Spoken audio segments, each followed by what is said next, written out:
Hay un número que no se me olvida. No es la fecha de mi cumpleaños. No es la dirección de mi casa. Es el número que apareció en la pantalla de la caja del hospital, un martes por la tarde, mientras afuera los carros pasaban y la vida seguía como si nada. Ese número era exactamente lo que yo había ahorrado en 3 años. Ni un peso más, ni un peso menos. Y en ese momento, parada frente a ese mostrador con las manos heladas y el corazón golpeándome el pecho, entendí que Dios me estaba mirando. Que lo que parecía la peor coincidencia de mi vida no era coincidencia ninguna. Pero para que entiendas por qué ese número me partió en 2, necesito contarte desde el principio. Desde el día en que un niño apareció frente a mi tienda, mirando el almuerzo que yo tenía en la mano. Mi nombre es Sofía Reyes. Tengo una tienda pequeña de barrio en un municipio del interior. Vendo lo que la gente necesita: aceite, panela, jabón, gaseosa fría, lo que alcanza. No es mucho, pero es mío. Me costó años de madrugar, de no gastar, de decirle que no a cosas que yo quería, para tener ese pedacito de suelo firme bajo los pies. Crecí con mi mamá sola. Mi papá se fue cuando yo era muy pequeña, antes de que yo pudiera guardar una imagen de él en la memoria. Mi mamá lavaba ropa ajena, cuidaba casas ajenas, se partía el cuerpo para que yo no me acostara con hambre. Hubo noches en que ella se quedaba sin comer para que a mí me alcanzara el plato. Yo lo sabía. Ella creía que no lo sabía, pero lo sabía. Por eso, cuando me hice mayor, la primera decisión que tomé fue que nadie más iba a tener que sacrificarse por mí, que yo iba a resolver sola. Y por eso abrí la tienda. Y por eso ahorraba. 3 años llevaba guardando. Cada semana, lo que sobraba después de los gastos iba a una cajita de madera que tenía escondida debajo de la cama. Era para estudiar diseño de modas en la capital. Siempre quise eso. Desde niña me sentaba a dibujar vestidos en cualquier papel que encontrara. Mi mamá me decía que tenía el ojo para las formas, para los colores, que desperdiciaba ese don vendiendo gaseosas. Ella tenía razón, pero uno hace lo que puede con lo que tiene. Ya me faltaba poco, estaba cerca. Eso me repetía cada vez que metía los billetes doblados en la cajita y la volvía a guardar debajo de la cama. Pronto. Pero todavía no sabía que Dios tenía un plan completamente distinto para ese dinero. Si esta historia te está llegando al corazón, dale me gusta a este video. Compártelo con alguien que lo necesite. Suscríbete al canal y cuéntame en los comentarios desde qué ciudad nos estás viendo hoy. Cada mensaje me dice que esta historia llegó a donde tenía que llegar. Y ahora no te vayas, porque lo que viene es lo que nadie esperaba. Una tarde, mientras me sentaba casi a almorzar detrás del mostrador, vi a un niño parado en la puerta de la tienda. No pedía nada, solo miraba.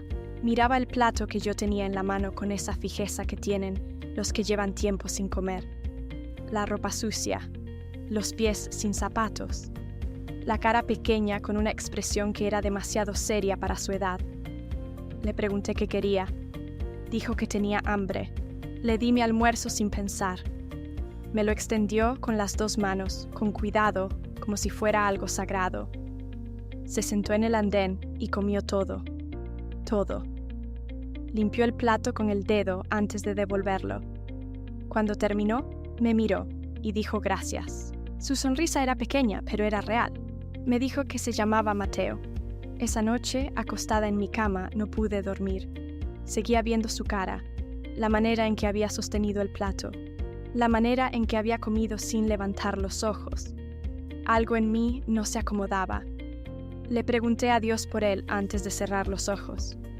Al día siguiente, Mateo volvió. Pasó lo mismo el día siguiente. Y el siguiente, la tercera vez que lo vi caminando por la calle bajo la lluvia, todavía pidiendo limosna a los que pasaban sin detenerse, salí a buscarlo. ¿Por qué no te refugias de la lluvia? Me miró con esa seriedad suya. Soy fuerte. Eso no lo dice un niño que está bien. Eso lo dice un niño que aprendió a decirlo, porque nadie está ahí para decirle que no tiene que serlo. Le di la comida que había traído de casa, lo senté adentro, y le dije algo que salió antes de que yo pudiera calcularlo. Mateo, no tienes que andar pidiendo por ahí. Cuando tengas hambre, vienes aquí. Todos los días. La puerta está abierta. Sus ojos se abrieron como si no pudiera creer lo que escuchaba. ¿Todos los días? Todos los días. Asintió rápido, como si tuviera miedo de que yo cambiara de opinión si me daba tiempo. Gracias, señorita Sofía. Cuando se fue esa tarde, algo se movió dentro de mí que todavía no tenía nombre. No sabía aún que ese niño estaba a punto de cambiar todo en mi vida. Mateo empezó a llegar cada mañana, puntual, con esa sonrisa pequeña y ese gesto educado de siempre. Comía, daba gracias, y antes de que yo pudiera decirle que no hacía falta, ya estaba barriendo el frente de la tienda o acomodando los productos en el estante o cargando las bolsas de los clientes con pasos cortos y firmes. No lo hacía para impresionar a nadie. Lo hacía porque sí, los clientes lo quisieron de inmediato. Algunos preguntaban si era mi hijo. Él negaba con la cabeza y se sonrojaba un poco. Yo notaba cosas que él creía que no notaba, que a veces se quedaba mirando al vacío con los ojos perdidos en algo que no estaba en la tienda, que cuando yo preguntaba por su familia, algo en su cara se cerraba como una ventana, que cuando mencionaba la palabra casa, sus pies se ponían inquietos y sus respuestas se volvían cortas. «Vivo por ahí», decía. «¿Por dónde?» «Por ahí», repetía más bajito. Había miedo en eso. No era timidez. Era miedo de verdad.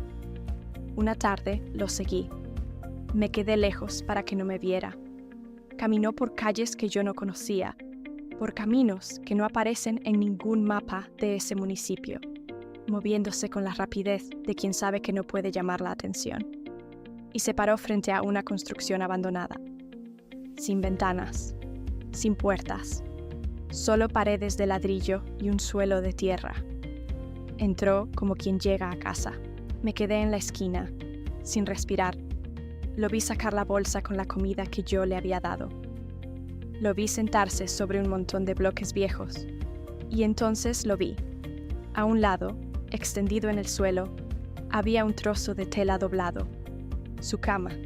No había luz, no había adulto, no había nada que protegiera a ese niño de la noche. Me cubrí la boca con la mano. Las lágrimas me bajaron antes de que pudiera atraparlas. Me alejé antes de que él me viera.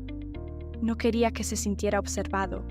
No quería que sintiera vergüenza encima de todo lo demás que ya cargaba. Caminé de vuelta a casa llorando. Cada imagen de él, sentado solo en ese lugar oscuro, se repetía sin parar. Cuando llegué, mi mamá me vio la cara y corrió hacia mí. «¿Qué pasó? ¿Por qué lloras?» Traté de hablar. Las palabras no salían. Mi mamá se sentó despacio. Un niño solo ahí. Dios mío, sí, no tiene a nadie. Lleva quién sabe cuánto tiempo sobreviviendo él solo. Ella tomó mi mano. «Sofía, no podemos dejarlo así. Yo ya sabía eso. Lo supe desde el momento en que vi el pañito en el suelo. Pero todavía no sabía lo que iba a costarme saberlo». A la mañana siguiente me levanté con una sola idea en la cabeza. Mateo necesitaba ropa limpia. Zapatos. Cosas de niño. Antes de abrir la tienda fui al mercado y compré lo que pude. 2 camisetas, un pantalón, unos tenis que le alcanzaban el talle. Nada costoso, solo limpio y nuevo. Arreglé todo en una bolsa y lo puse detrás del mostrador. Estaba revisando la calle cada 10 minutos, esperando verlo doblar la esquina como siempre, y lo vi. Venía corriendo desde lejos, saludándome con la mano, con esa alegría suya que no encajaba con todo lo que cargaba. Sonreí y di un paso afuera para llamarlo, y entonces pasó. Un carro apareció de la nada, demasiado rápido para esa calle. Mateo, corriendo, no lo vio. El carro no frenó, no pitó, no intentó esquivarlo. El golpe hizo un sonido que no quiero volver a escuchar nunca. Mateo cayó. Salí corriendo con las piernas temblando. La gente a su alrededor empezó a gritar, a llamar auxilio, a señalar el carro que ya se iba sin mirar atrás. Cuando llegué a su lado, estaba en el suelo, de lado, con los ojos entreabiertos, respirando en pequeños temblores. Mateo, quédate conmigo, quédate aquí. Tomé su mano. Estaba fría. Dios, por favor, por favor. Un señor paró su moto. Entre varios lo levantamos y lo llevamos al centro de salud. En todo el camino no dejé de orar. Cuando llegamos, las enfermeras lo tomaron. Me preguntaron si era familiar. Soy quien está con él, dije. Me hicieron esperar afuera. Me senté en esa silla plástica y me quedé mirando el suelo. Había salido esa mañana con una bolsa de ropa y una sonrisa esperando verlo llegar. Y ahora estaba rezando para que no se muriera. Mi mamá llegó después. Me abrazó sin decir nada.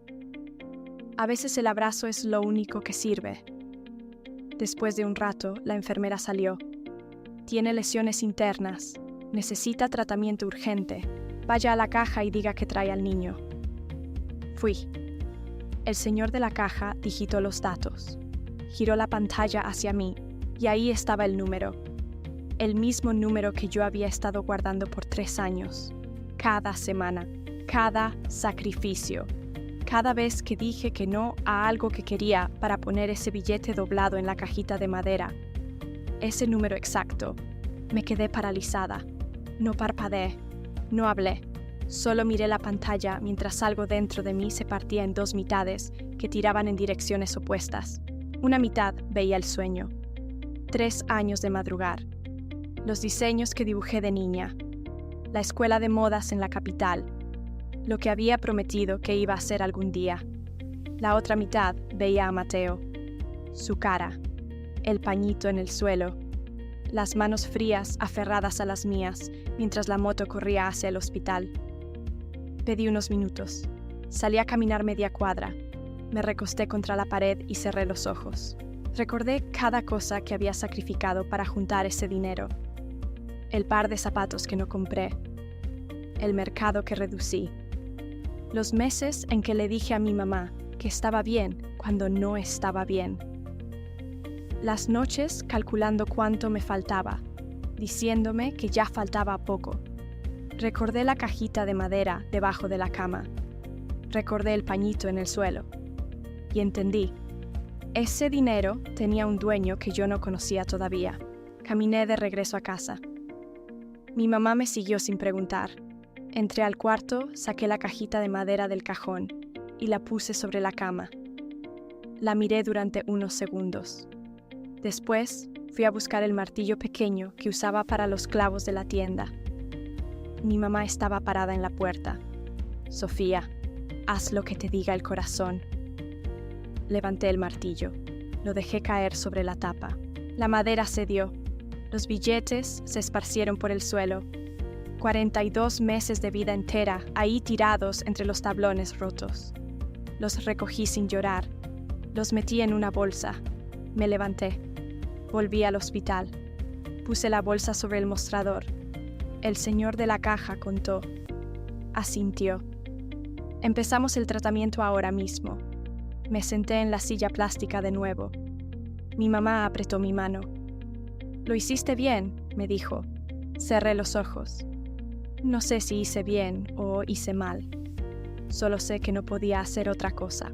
Pasó una semana. Estaba sentada al lado de la cama de Mateo rezando en voz baja cuando escuché su voz. Era pequeña, débil, pero era su voz. Sofía. Levanté los ojos. Los suyos estaban entreabiertos, mirándome. Me levanté de un salto. Mateo, estás despierto. Corrí a buscar a la enfermera. El médico vino, lo revisó, hizo preguntas. Mateo respondió despacio pero claramente.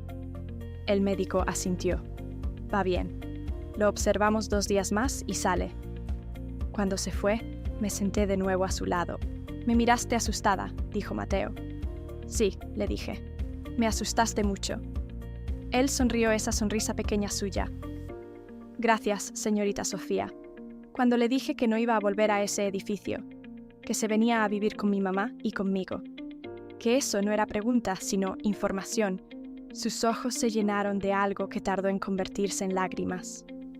Abrió los brazos y me abrazó con toda la fuerza que le quedaba después de una semana de hospital. No lo solté hasta que él me soltó primero. El día que Mateo cruzó la puerta de nuestra casa, mi mamá lo estaba esperando con los brazos abiertos. «Bienvenido a casa, hijo». Mateo se quedó parado un momento, como si esas palabras fueran demasiado grandes para entrarle de golpe. Después sonrió tímido y dijo: «Gracias, abuela». Mi mamá cerró los ojos y lo abrazó. Esa primera semana, Mateo me seguía a todas partes. Si yo iba a la cocina, él iba a la cocina. Si yo salía al patio, aparecía a mi lado. Se sentaba donde yo me sentaba.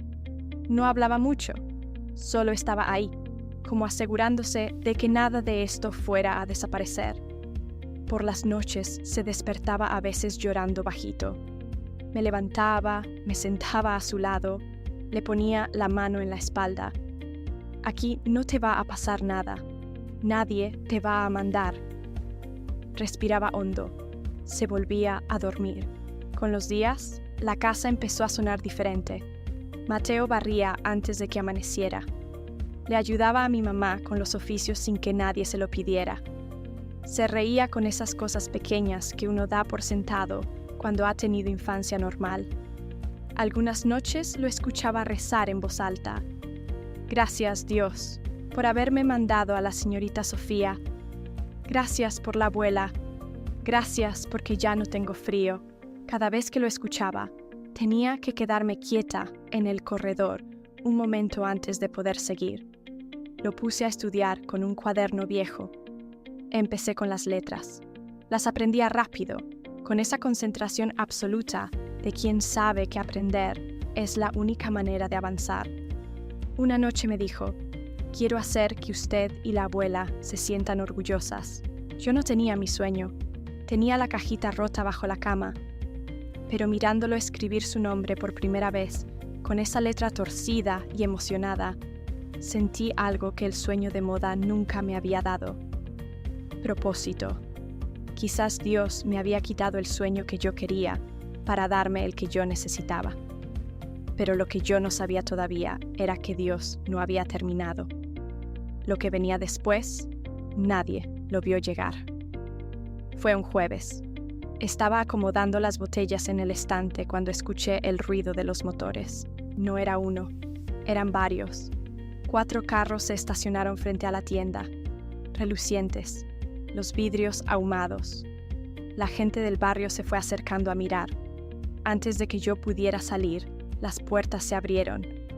Un hombre bajó del primer carro, camisa limpia, zapatos de cuero, pero las manos le temblaban y los ojos le iban directo a Mateo, que estaba lavando recipientes atrás de la tienda. «Mateo», dijo. Su voz se quebró en esa sola palabra. Mateo levantó la cabeza. Se quedó quieto. El hombre caminó hacia él sin mirar nada más. Cuando llegó a su lado se arrodilló en el suelo, en la tierra, con el pantalón del traje y todo. Tomó las manos de Mateo entre las suyas. Hijo mío, eres tú de verdad». Las lágrimas le corrían sin que hiciera ningún gesto para pararlas. La gente alrededor se quedó en silencio. Mateo estaba paralizado, confundido, asustado. El hombre levantó los ojos hacia mí. «¿Usted es quien lo ha cuidado?» Asentí. Se puso de pie a medias, las piernas todavía débiles. «Gracias», dijo. «Gracias por mantenerlo vivo. Gracias por darle un hogar». Mateo me miró buscando que yo le dijera qué hacer, qué sentir, qué era verdad. El hombre respiró hondo y empezó a hablar. Dijo que se llamaba Andrés Villanueva, que Mateo era su hijo, que la mamá de Mateo había muerto el día que él nació, que 4 años atrás habían tenido un accidente de tránsito y que cuando despertó en el hospital, Mateo no estaba, que le dijeron que el niño no había sobrevivido, que durante 4 años había vivido con esa culpa, con ese duelo, buscando sin saber que había algo que encontrar, hasta que alguien le mandó un video grabado por alguien en el barrio el día del accidente de Mateo frente a mi tienda. Un niño pequeño en el suelo, una mujer arrodillada a su lado, y la cara del niño. La cara que él llevaba 4 años soñando. Fui al hospital, dijo Andrés. Me dijeron dónde encontrarlo. Vine tan rápido como pude. Mateo tenía las mejillas mojadas. Me acerqué a él y le puse la mano en el hombro. El hombre dio un paso hacia su hijo. Mateo dio un paso atrás, hacia mí. No lo conozco, me susurró. No quiero irme. Lo miré a los ojos. Mateo, no quiero dejarte. Yo tampoco quiero que te vayas. Y era verdad. Dolía decirlo y era verdad. Andrés se quedó quieto. No lo presionó. Miró a su hijo detrás de mí y después me miró a mí. Lo entiendo, dijo suavemente. Usted es su seguridad. Él la necesita para pasar este momento.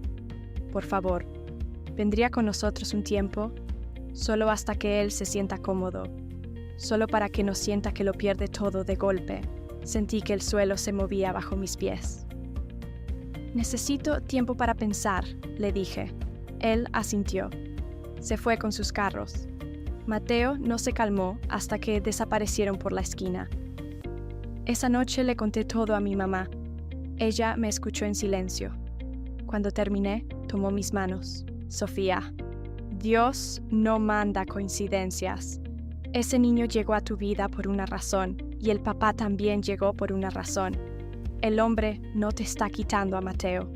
Te está pidiendo ayuda para recuperar a su hijo. Y tú eres la única que puede dársela.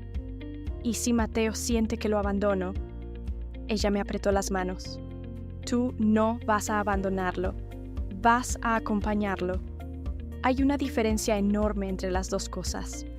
Llamé a Andrés esa misma noche. Contestó al primer timbre. Vamos a ir. Mi mamá también. Solo mientras Mateo lo necesite. Hubo silencio del otro lado. Después escuché su voz. Gracias. Gracias a Dios. Al otro día llegaron los carros de nuevo. Esta vez Mateo los vio llegar sin esconderse detrás de mí. Tomó mi mano con fuerza. Tomó la de mi mamá con la otra y caminó hacia adelante. Andrés lo esperaba sin apresurarlo. Solo estaba ahí, de pie, dando el espacio que el niño necesitaba. En el carro, Mateo iba entre mi mamá y yo, callado, mirando por la ventana. Cada vez que la ruta cambiaba, apretaba más fuerte. Cuando llegamos, sus ojos se abrieron.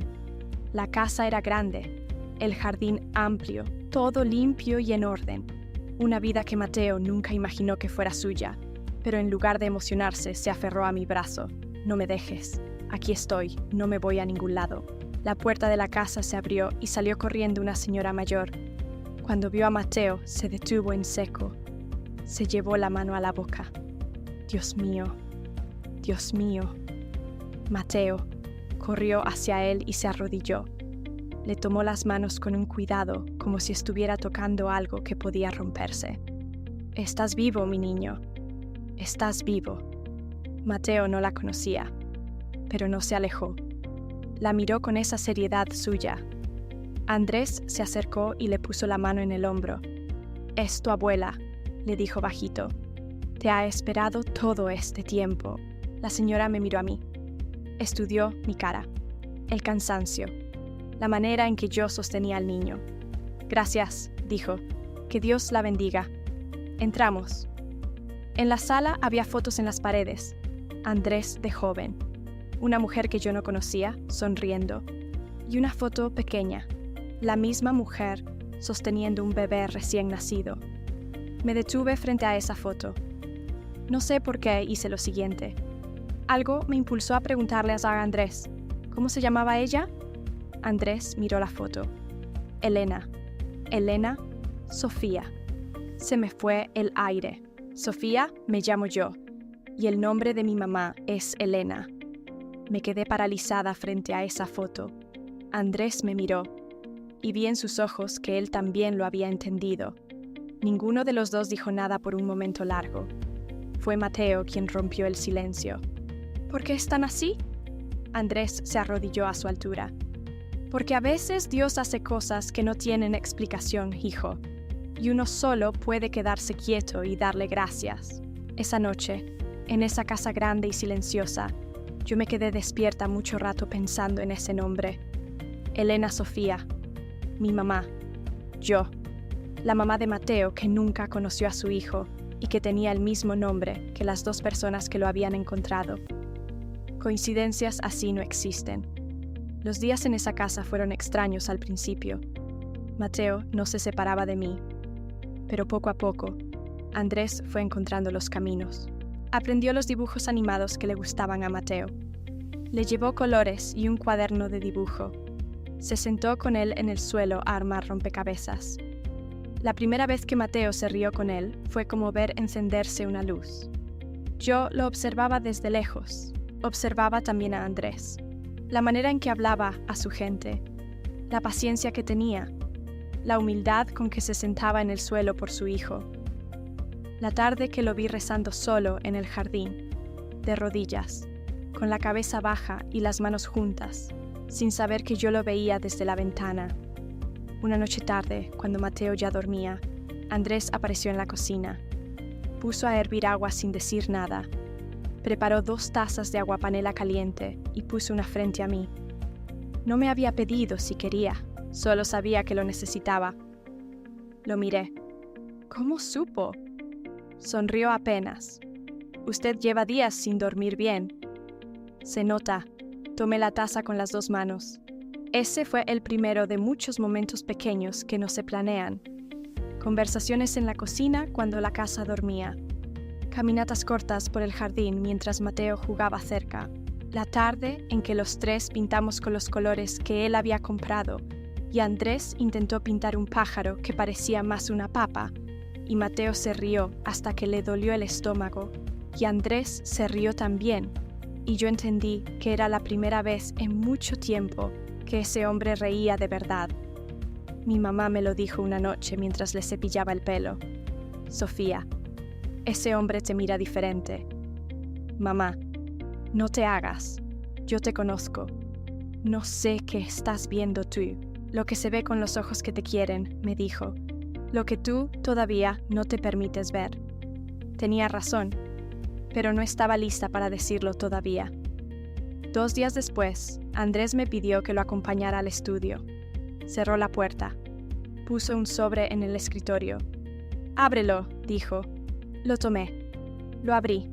Era una carta de una escuela de diseño de moda en la capital, una de las más reconocidas del país. Decía que había una beca disponible. Cubrían todo: estudios, hospedaje, materiales, transporte. Mi mano empezó a temblar. «¿Cómo?» «Tu mamá me contó», dijo Andrés. Me contó la cajita. Me contó los 3 años. Me contó el martillo. Sentí el pecho apretado. ¿Por qué haría eso por una niña desconocida que ayudó a su hijo? Dio un paso hacia mí, la voz más baja. Porque esa niña desconocida le dio a mi hijo lo que yo no pude darle. Porque merece tener su sueño de vuelta. Y porque no voy a poder vivir sabiendo que lo perdiste por nosotros. Hubo silencio. Luego respiró hondo. Sofía, hay algo más que necesito decirte. Lo miré. No sé exactamente cuándo pasó, pero empecé a admirarte antes de conocerte bien, y después se convirtió en algo más que admiración. Eres honesta, eres buena. La forma en que cuidas a Mateo, la forma en que cuidas a tu mamá, la forma en que te cuidas a ti misma aunque nadie te esté mirando. No puedo dejarte ir sin que lo sepas. Yo lo quiero a usted también, dije. Y no me costó decirlo. Era la verdad más simple que había tenido en mucho tiempo. Me tomó la mano. No hubo más palabras. No hacían falta. El día que me fui a la capital, Mateo lloró en el aeropuerto como si el mundo se acabara. «No te vayas, señorita Sofía. No te vayas». Lo abracé fuerte. «Vuelvo. Te lo prometo. 9 meses y vuelvo». Me despegó sus manos del cuello con cuidado. Andrés estaba a su lado, con la mano en el hombro del niño. «Cuídalo», le dije. «Como si fuera mío», respondió. Caminé hacia la puerta de embarque sin voltear. No podía voltear. Los 9 meses de la escuela no fueron fáciles. Las instructoras eran exigentes. Las compañeras venían de ciudades grandes y de familias con plata. Yo venía de una tienda de barrio con la cajita rota. Al 4.º mes estuve a punto de devolverme.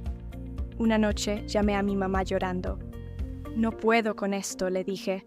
«Esto no es para mí». Mi mamá guardó silencio un momento. «Sofía, ¿recuerdas el martillo?» «Sí».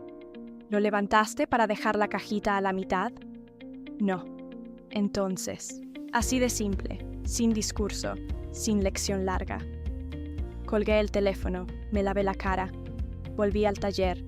Andrés me llamaba casi todas las noches. A veces solo unos minutos. A veces hablábamos hasta que él se quedaba dormido con el teléfono en la mano. Mateo me mandaba dibujos por foto. Pájaros torcidos, casas con ventanas demasiado grandes. Y en todos, 3 figuras de palitos. Una pequeña, una grande y una con faldita. Él, Andrés, yo, mi mamá me decía que estaba bien. Que Mateo la seguía llamando abuela. Que Andrés la trataba como a su propia familia. Que me esperaban. Cuando terminé los 9 meses, tomé el vuelo de regreso temblando de emoción. Las puertas del aeropuerto se abrieron. Mateo no corrió. Voló. Señorita Sofía.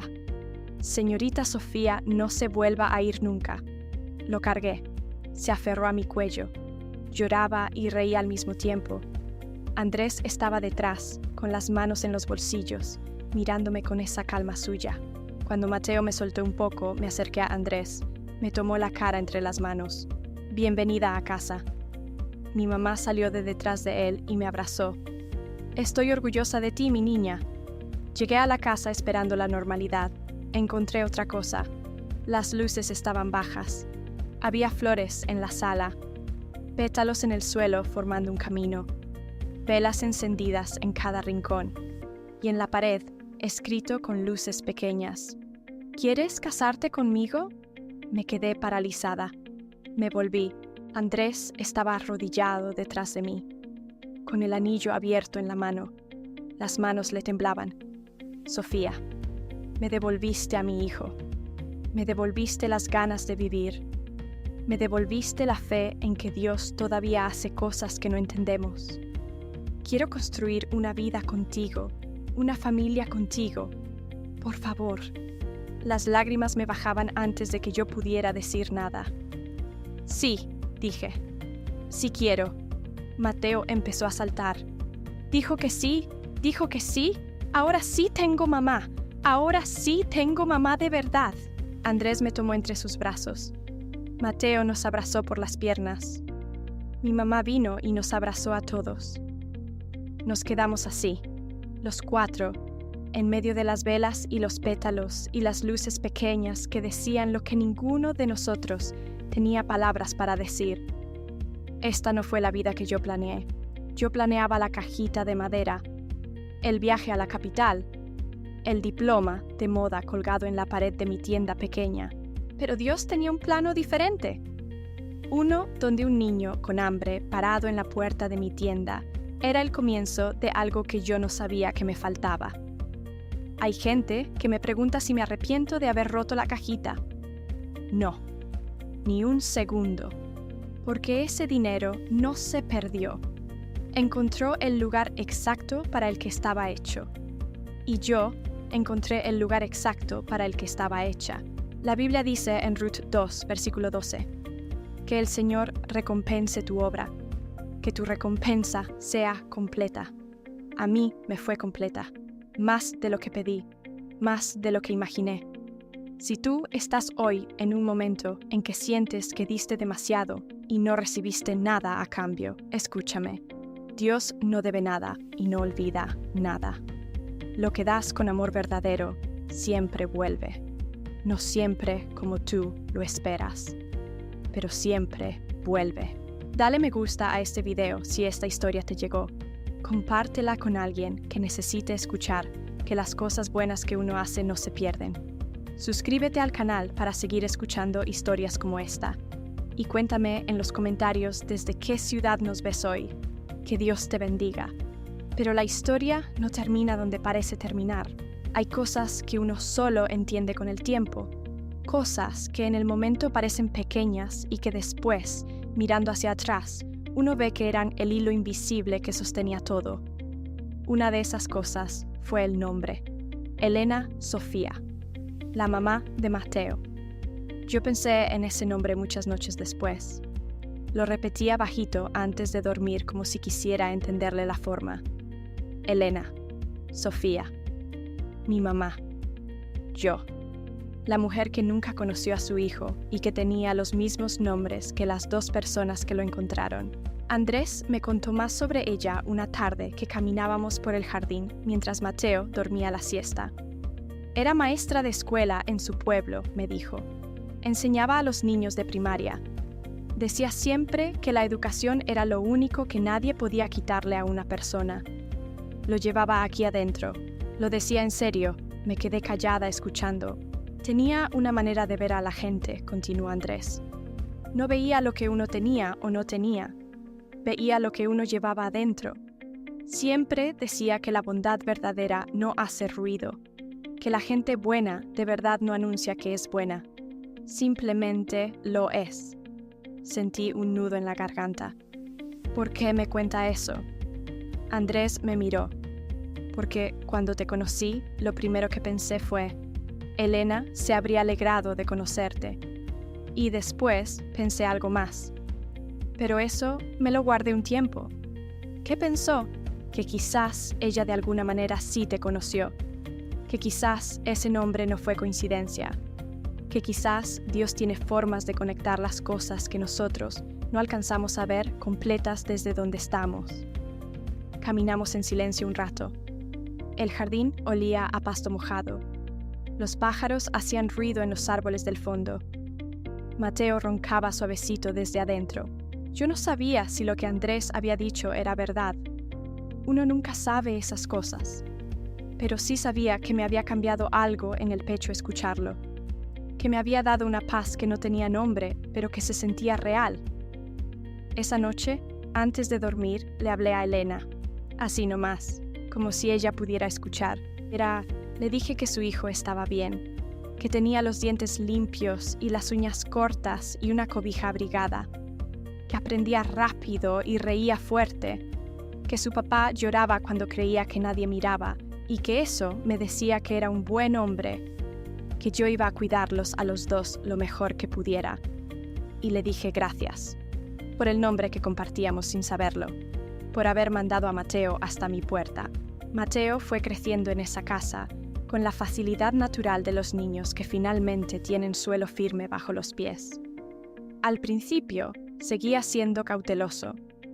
Todavía a veces se despertaba de noche y tardaba unos segundos en recordar que ya no estaba en el edificio abandonado. Esos segundos de confusión se fueron haciendo más cortos con el tiempo hasta que desaparecieron. Andrés aprendió a leerlo. Aprendió qué preguntas hacerle y cuáles no. Aprendió que Mateo necesitaba que las cosas fueran predecibles, que los horarios se cumplieran, que las promesas se mantuvieran, que un niño que sobrevivió solo durante años necesita que el mundo le demuestre día tras día que es confiable. Andrés le cumplía cada cosa que le prometía. Así fuera pequeña. Una tarde le prometió que al otro día irían al río. Llovió toda la mañana. Mateo no dijo nada, pero Andrés lo vio mirando el aguacero desde la ventana con cara larga. A las 2 de la tarde el cielo aclaró. Andrés entró al cuarto de Mateo. ¿Vamos al río? Mateo lo miró. Está mojado todavía. Pues nos mojamos. Fueron los dos. Volvieron empapados y riéndose. Mateo me contó la historia 3 veces esa noche. Yo observaba esas cosas. Cada pequeña decisión de Andrés de cumplirle a su hijo. Y entendía que ese hombre no solo estaba tratando de recuperar a Mateo, estaba aprendiendo a ser padre de un niño que ya era más grande de lo que él había conocido. Estaba empezando desde adentro hacia afuera. Eso no lo hace cualquiera. Eso lo hace un hombre que entiende que el amor no es sentimiento solamente, es también decisión. es también trabajo, es también presentarse todos los días, llueva o no. Los meses de escuela en la capital fueron los más intensos de mi vida. Aprendí cosas que no sabía que necesitaba saber. Aprendí que el diseño no es solo hacer ropa bonita, es entender el cuerpo, entender el movimiento, entender a la persona que va a usar lo que uno crea. Las mejores diseñadoras no hacen prendas para que la gente se vea de cierta manera. Las hacen para que la gente se sienta de cierta manera. Eso lo entendí un día a las 11 de la noche, con los ojos rojos de no haber dormido, mirando un boceto que no me salía. Lo tiré. Lo empecé de nuevo. Esta vez pensé en mi mamá. En las mañanas que ella salía a trabajar con lo que tenía, pero con la cabeza en alto. En la manera en que planchar su ropa del domingo era también un acto de dignidad. En que el cuerpo que nadie cuida por fuera es también el cuerpo que termina creyendo que no merece cuidado. Dibujé para ella. El boceto quedó. La instructora al otro día lo miró en silencio. «Esto tiene algo», dijo. «Esto tiene historia». Seguí dibujando para personas reales, para mujeres que madrugan, para madres que trabajan, para las que no aparecen en ninguna revista, pero son las que sostienen el mundo. Las calificaciones subieron. Los últimos 3 meses fueron los mejores. Tenía claridad de lo que quería hacer. No solo aprender a diseñar. Quería diseñar para las que nadie diseña. Cuando me entregaron el diploma, pensé en la cajita de madera rota, en que ese dinero había hecho exactamente lo que tenía que hacer. Cuando volví, lo primero que noté fue que Mateo estaba diferente, no más grande, aunque también eso. Diferente en algo más adentro, más asentado, más tranquilo, como alguien que finalmente creyó que el suelo que pisa es real y no va a moverse. Lo abracé en el aeropuerto y él me abrazó de vuelta con fuerza, pero sin el pánico de antes, sin la desesperación, solo el abrazo de alguien que está contento de verte y sabe que puedes volver a irte y que eso está bien porque vas a volver. Eso fue lo que más me llegó, que ya no tenía miedo de que me fuera, porque sabía que volvía. Andrés me esperaba un poco más atrás, como siempre, dando espacio. Lo miré por encima del hombro de Mateo. Me sonrió de esa manera suya, tranquila, sin prisa. Cuando Mateo me soltó, me acerqué a Andrés. Me tomó la cara entre las manos. «Te ves diferente», dijo. «¿Diferente cómo?» Como alguien que encontró lo que andaba buscando. Sonreí. Y en el camino a la casa, con Mateo hablando sin parar desde el asiento de atrás, contándome todo lo que me había perdido, con mi mamá tomándome la mano y apretándola de vez en cuando, con Andrés manejando en silencio, pero mirándome por el espejo de vez en cuando, pensé que así debe sentirse llegar a casa de verdad. No un lugar, una gente. Eso es el hogar. Lo que vino después del pedido de casamiento no fue una boda grande. Fue una ceremonia en la capilla del barrio donde yo había crecido. Poca gente, familia, algunas vecinas que nos conocían desde antes. Mi mamá lloró desde que entramos. No para de llorar en todo el rato. Lloraba de esas lágrimas que no duelen sino que alivian. Mateo fue el más formal de todos. Se peinó solo, con raya al lado, con una seriedad de señor que no combinaba con su tamaño, pero que combinaba perfectamente con él. Cuando el padre nos preguntó si teníamos algo que decir antes de los votos, nadie esperaba que Mateo levantara la mano. El padre lo miró. «¿Sí, hijo?» Mateo se puso de pie. Carraspeó. Habló mirando al frente, no a nosotros. «Yo quiero decir algo». La capilla se quedó en silencio. Yo no tenía a nadie. Vivía solo en un lugar que daba miedo. Tenía hambre todos los días. Un día aparecí en la tienda de la señorita Sofía y ella me dio su almuerzo. No me preguntó nada, solo me lo dio. Su voz no temblaba. Hablaba como quien ha pensado estas palabras muchas veces. Después me dejó volver todos los días. Después me llevó a vivir con ella. Después, cuando me vine a vivir con mi papá, ella vino también para que yo no tuviera miedo. Después se fue a estudiar lo que siempre quiso y volvió como prometió. Hice una pausa. Yo sé que Dios existe porque si no existiera, yo no habría llegado a esa tienda ese día. Yo no sé si Dios me mandó a ella o la mandó a ella a mí. Pero sé que estábamos buscando la misma cosa sin saber que era la misma cosa. Se volteó hacia mí. Gracias, mamá Sofía. Gracias por haberme dado de comer ese primer día. No pude contener las lágrimas. Andrés tampoco. Mi mamá tampoco. La capilla entera estaba en silencio y en lágrimas. El padre tardó un momento antes de poder continuar, y cuando Andrés me puso el anillo en el dedo, Mateo entre los dos nos abrazó por las piernas. Y así nos quedamos los tres, en el corredor de esa capilla pequeña, rodeados de gente que nos quería. Familia, de la que uno no elige al nacer, de la que uno construye. Hay algo que yo aprendí en todo esto y que quiero decirte, no porque lo haya leído en algún libro, sino porque lo viví. La bondad que uno hace sin esperar nada a cambio no se pierde, no se va, se queda guardada en algún lugar que nosotros no vemos y que Dios sí ve. Y cuando llega el momento, vuelve, no siempre como uno espera, no siempre en la forma que uno pidió, pero vuelve completa. Yo di mi sueño.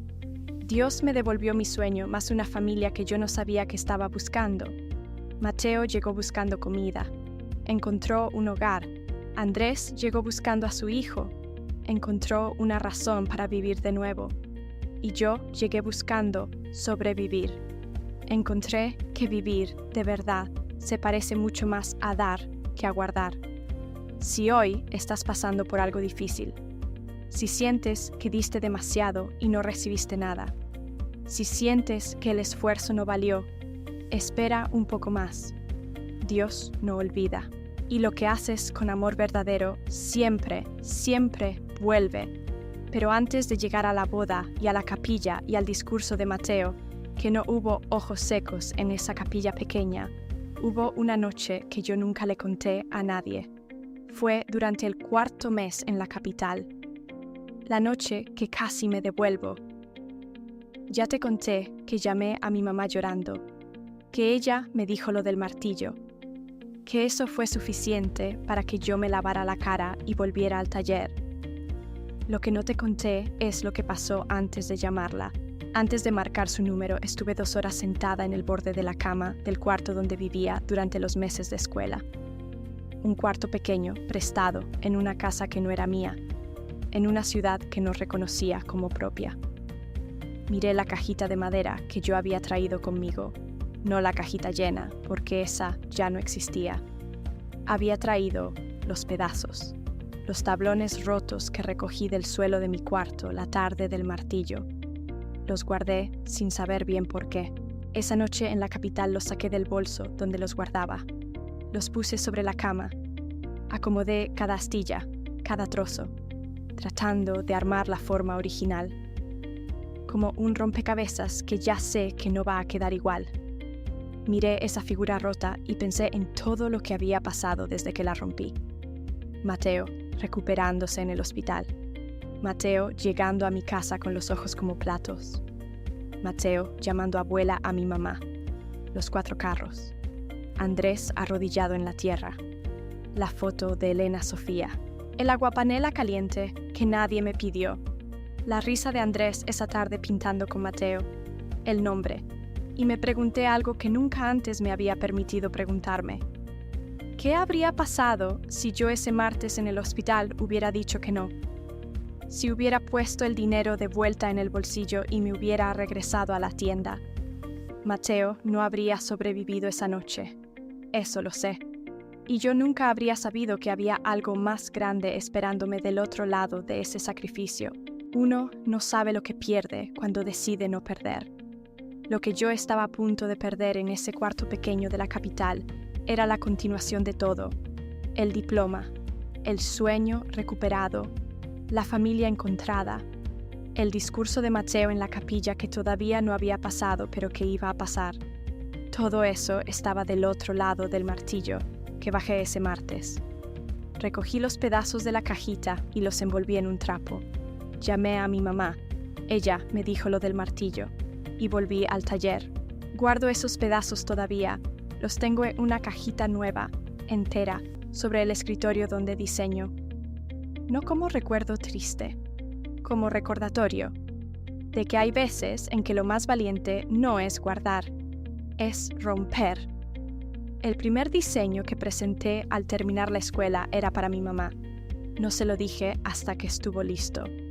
Era un vestido sencillo, tela firme pero suave, colores que ella usaría, corte que celebraba la forma real de su cuerpo, no una forma inventada por alguien que nunca la conoció.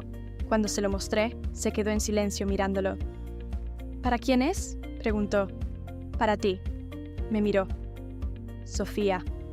Diseñé para ti, mamá. Para las mañanas que tú saliste a trabajar con lo que tenías, pero nunca con la cabeza baja. Para las noches que te quedaste sin comer y nunca dijiste nada. Para todo lo que me diste sin pedirme permiso para dármelo. Mi mamá tardó en hablar. Cuando habló, fue con voz pequeña. No me merezco tanta cosa linda. Sí te mereces, le dije. Y mucho más. Se puso el vestido, se paró frente al espejo, y la vi hacer algo que yo no le había visto hacer en mucho tiempo. Se miró. De verdad, se miró. Y sonrió. Ese fue el primer diseño de mi vida que valió algo de verdad. No por la tela ni por el corte, sino por lo que le hizo a la persona que se lo puso. Quiero seguir haciendo eso. Diseñar para que la gente se mire y se vea. Para que se sienta real. Para que se sienta suficiente. Creo que para eso rompí la cajita. No solo para salvarle la vida a Mateo, que también, sino para entender para qué sirve la mía. Hay una foto en mi escritorio ahora. No es de la boda, no es del aeropuerto, no es de ningún momento que parezca importante desde afuera. Es una foto que tomó mi mamá un domingo sin que nadie se diera cuenta. Andrés y Mateo están en el patio. Andrés le está enseñando a Mateo a silbar. Mateo tiene los labios fruncidos con esa concentración total que pone cuando algo le importa. Andrés está inclinado a su altura, mostrándole la posición de los dedos, con una paciencia que se nota en cada músculo de su cuerpo. No están mirando a la cámara, no saben que los están fotografiando, solo están ahí, los dos, en ese momento pequeño y ordinario. Esa foto me dice todo lo que necesito saber, que lo ordinario es suficiente, que lo cotidiano es el regalo, que Dios no siempre actúa con truenos y señales grandes. A veces actúa con un niño parado en la puerta de una tienda mirando un plato de comida, con una cajita de madera, con un martillo, con un número en una pantalla de hospital que es exactamente igual a otro número guardado debajo de una cama. A veces actúa con una foto de dos personas que no saben que las están mirando, aprendiendo juntas a silbar un domingo. Eso es Dios. También, el Dios que está en las cosas pequeñas es el mismo que mueve las grandes. Y si hoy tú estás en una tienda pequeña sin saber que afuera hay alguien esperando que abras la puerta, te digo, ábrete. No sabes lo que está esperando del otro lado. Yo no lo sabía. Y mira dónde estoy. Si esta historia te llegó, compártela con alguien que la necesite escuchar hoy. Con alguien que siente que lo que da no vale. Con alguien que tiene la cajita llena y tiene miedo de romperla. Con alguien que necesita que le recuerden que Dios ve lo que nadie más ve. Dale me gusta. Suscríbete. Y cuéntame desde qué ciudad nos estás viendo. Que Dios te bendiga siempre. Hay algo sobre el barrio donde yo crecí que necesito contar. Cuando era niña y mi mamá llegaba del trabajo tarde, yo me asomaba por la ventana a esperarla. El barrio a esa hora ya estaba oscuro, las tiendas cerradas, la calle vacía, solo algún vecino en el andén de su casa tomando el fresco. Y yo, esperaba. A veces tardaba. A veces yo me dormía en la silla esperando y me despertaba cuando ella abría la puerta. Siempre decía lo mismo cuando me encontraba así. Sofía, no tenías que esperar despierta. Yo sí tenía que esperar, porque cuando ella llegaba y me veía ahí, sonreía de una manera que no sonreía en ningún otro momento, como si volver a casa y encontrarme fuera lo mejor que le podía pasar. Yo quería darle eso, todas las noches. Esa costumbre de esperar me quedó. Andrés lo descubrió el tercer mes que llevábamos viviendo juntos. Llegó tarde de una reunión. Entró a la casa en silencio para no despertar a nadie. Y me encontró sentada en la sala con la luz pequeña encendida, leyendo. Me miró. Sofía, son las 11. Lo sé. ¿Por qué no te fuiste a dormir? Porque todavía no habías llegado. Se quedó en la puerta un momento. Fue y preparó 2 tazas de aromática. Se sentó a mi lado. Y estuvimos ahí, sin hablar mucho, hasta que la casa se quedó en el silencio que tiene cuando ya todos están bien. Eso se volvió costumbre. Cuando él llega tarde, yo espero. Cuando yo llego tarde, él espera. No porque lo hayamos acordado, sino porque las 2 personas que crecimos, aprendiendo que esperar a alguien era una forma de quererlo, encontramos que hacemos lo mismo. Esas cosas no se planean, se heredan, se aprenden, se convierten en el idioma privado de una familia. Mateo ahora también espera.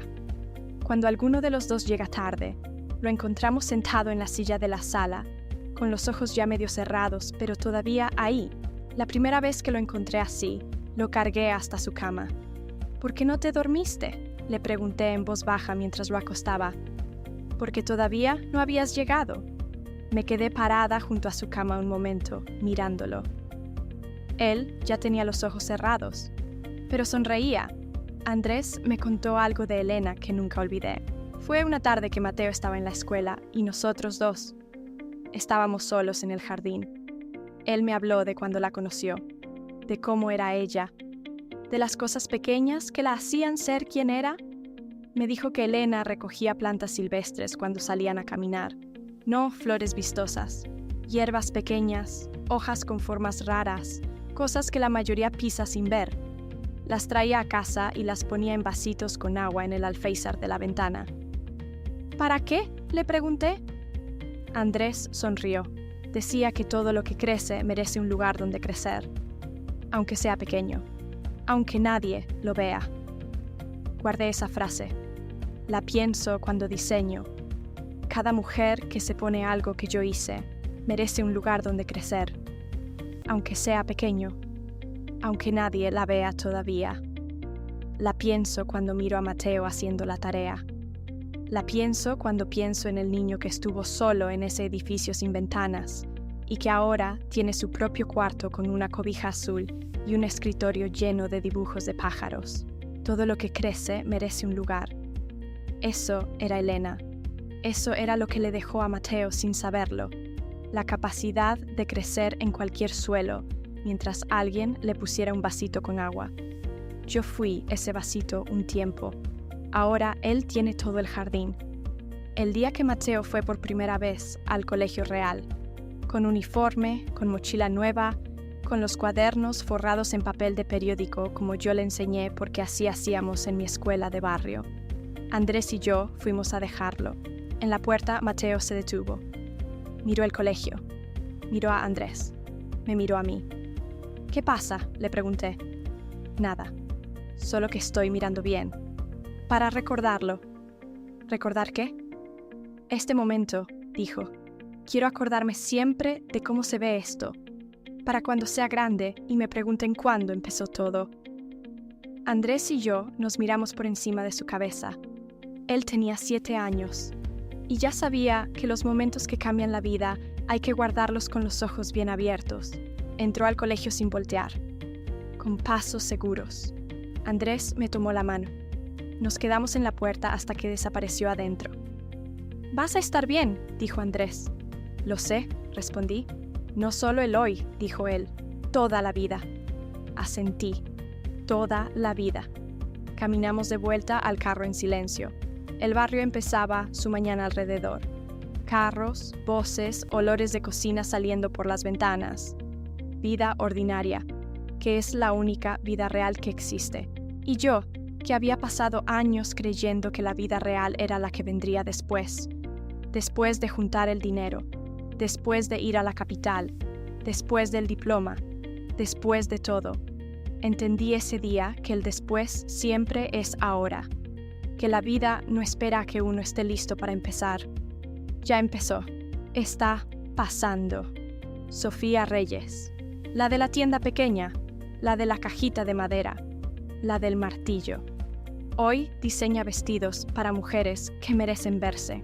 Hoy tiene un hijo que guarda los momentos con los ojos bien abiertos. Hoy tiene un hombre que prepara agua panela sin que nadie se lo pida. Hoy tiene una mamá que se mira al espejo y sonríe. Y hoy, antes de dormir, le da gracias a Dios. No por lo grande, no por lo extraordinario, por el vasito con agua, por el pañito en el suelo que le mostró que no podía mirar para otro lado, por el número en la pantalla que era exactamente igual a todo lo que había ahorrado, por Elena Sofía, por Mateo, por todo. Hay gente que me pregunta qué fue lo más difícil de todo esto. No fue romper la cajita. Eso fue un segundo. Uno levanta el martillo y lo baja. Un segundo. Lo más difícil fue el momento antes de levantarlo.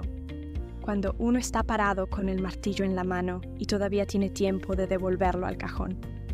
Cuando el sueño todavía existe entero dentro de la cajita. Cuando la decisión todavía no es definitiva. Ese momento antes.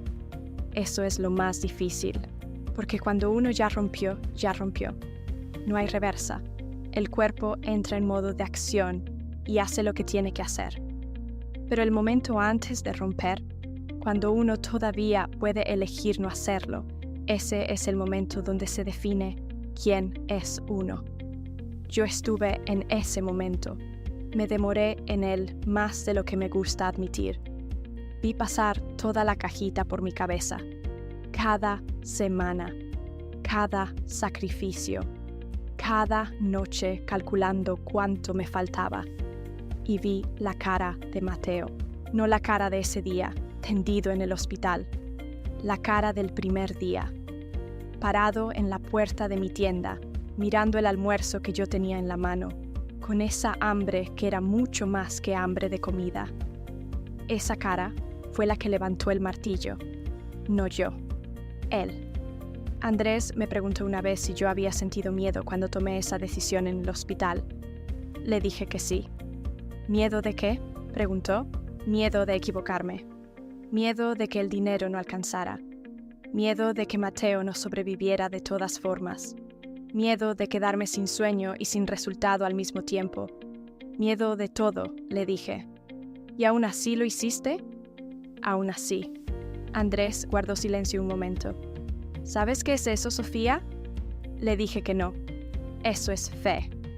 No la fe de cuando todo va bien y es fácil creer. La fe de cuando todo da miedo y uno igual da el paso. Esa es la fe que Dios ve, dijo. La otra la tiene cualquiera. Me quedé pensando en eso mucho tiempo. La fe de cuando todo da miedo y uno igual da el paso. Yo no soy una mujer santa. No oro 3 horas todos los días. A veces me enojo. A veces dudo.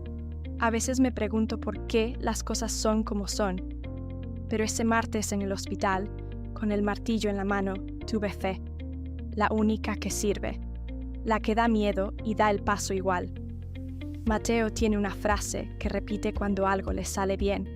Se frota las manos, sonríe ancho y dice: lo hice, así nomás. Lo hice. No lo dijo cuando aprendió a escribir su nombre. No lo dijo cuando se sacó buena nota en matemáticas. No lo dijo cuando aprendió a silbar por fin después de semanas intentando. Lo dijo el día que les contó a sus compañeros del colegio de dónde venía. La maestra les había pedido a todos que contaran algo de su historia. Un momento importante. Algo que los hubiera cambiado. Mateo pensó toda la semana qué iba a decir.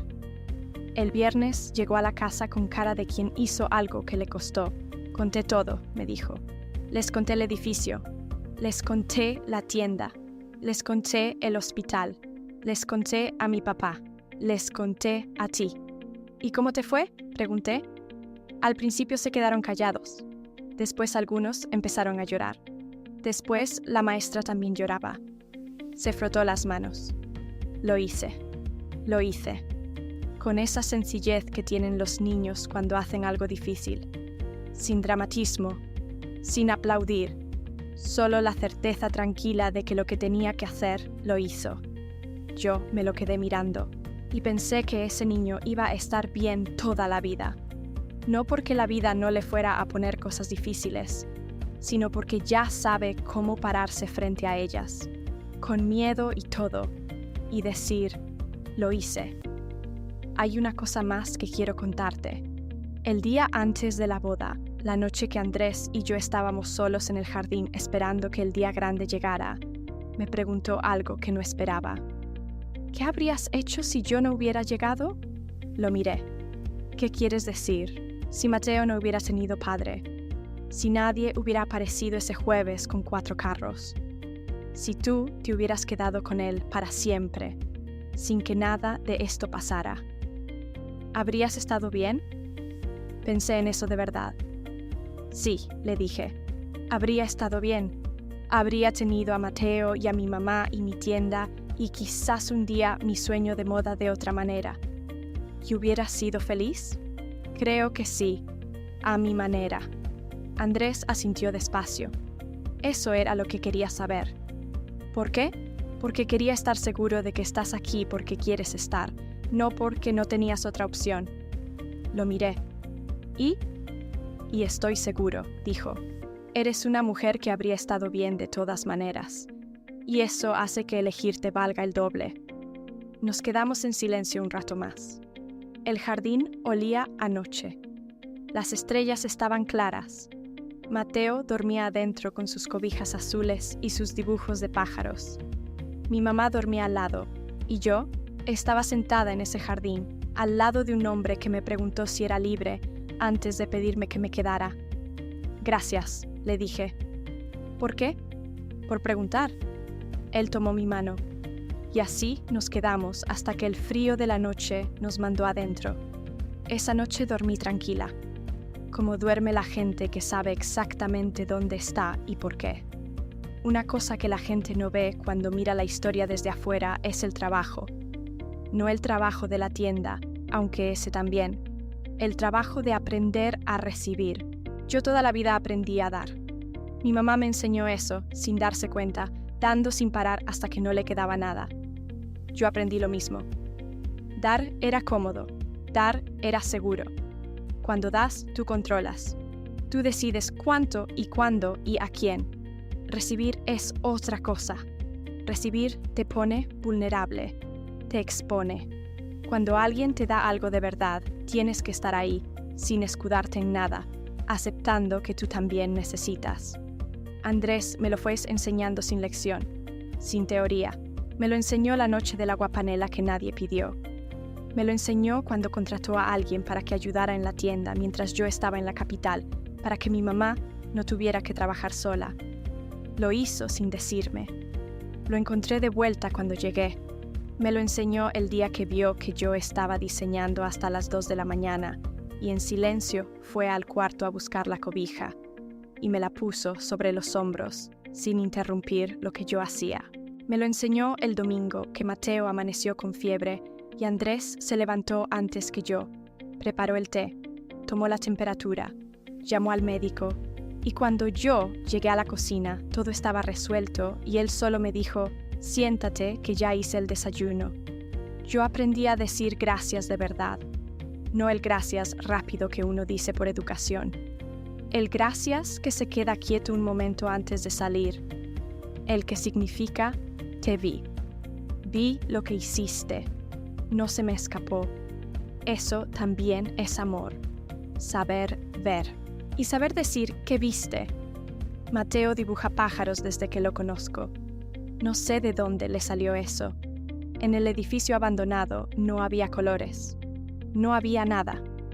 Pero cuando llegó a mi casa y le di un cuaderno y una caja de colores de los baratos, lo primero que dibujó fue un pájaro, torcido, con las alas demasiado grandes para el cuerpo, los ojos como dos puntos que no coincidían.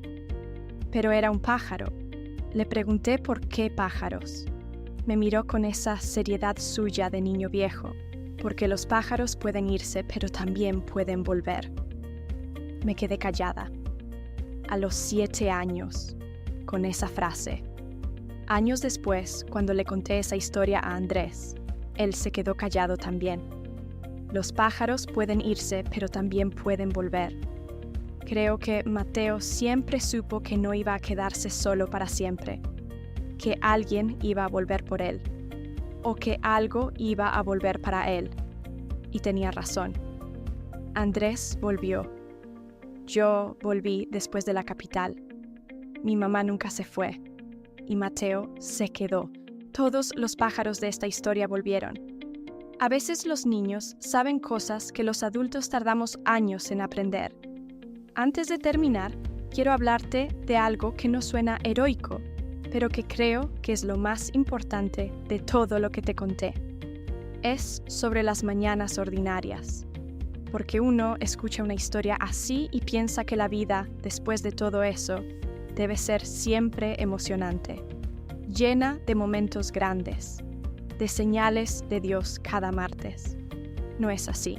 La mayoría de las mañanas yo me levanto, preparo el café, Mateo se queja de que no quiere ir al colegio, Andrés busca las llaves que siempre pone en el mismo lugar y siempre las busca durante 10 minutos. Mi mamá prende la radio y pone las noticias demasiado duro, y nadie le dice nada porque sabemos que ella escucha mal del oído derecho. Eso es la vida. Café, llaves perdidas, radio demasiado alta, Mateo quejándose del colegio. Y yo en medio de todo eso pensando, mira dónde estoy, mira esto que tengo. Lo ordinario es el regalo, no los momentos grandes, los pequeños. El martes que uno llega cansado y hay comida caliente esperando. El sábado que llueve y uno no tiene que ir a ningún lado. La noche que Mateo se queda dormido en el sofá y Andrés lo carga hasta la cama y vuelve y me mira y los dos sabemos lo que el otro está pensando sin decirlo. Eso, si estás esperando que la vida te dé un gran momento para ser feliz, te digo algo. Los grandes momentos pasan, duran un rato. Y después vuelves a las llaves perdidas y la radio alta. La felicidad está en querer estar donde estás, con lo que tienes, con los que están. Yo quiero estar aquí, en esta casa con olor a café de las mañanas y radio en las noticias, y Mateo que no quiere ir al colegio. Aquí. Y eso, después de todo lo que viví para llegar, es el milagro más grande. Gracias por estar hoy aquí escuchándome. Si esta historia te llegó al corazón, compártela. Compártela con alguien que necesita saber que lo que da con amor no se pierde. Con alguien que tiene el martillo en la mano y no sabe si bajarlo. Con alguien que espera que Dios lo vea. Dios te ve. Dale me gusta. Suscríbete al canal. Y cuéntame en los comentarios desde qué ciudad nos acompañas hoy. Que Dios te bendiga.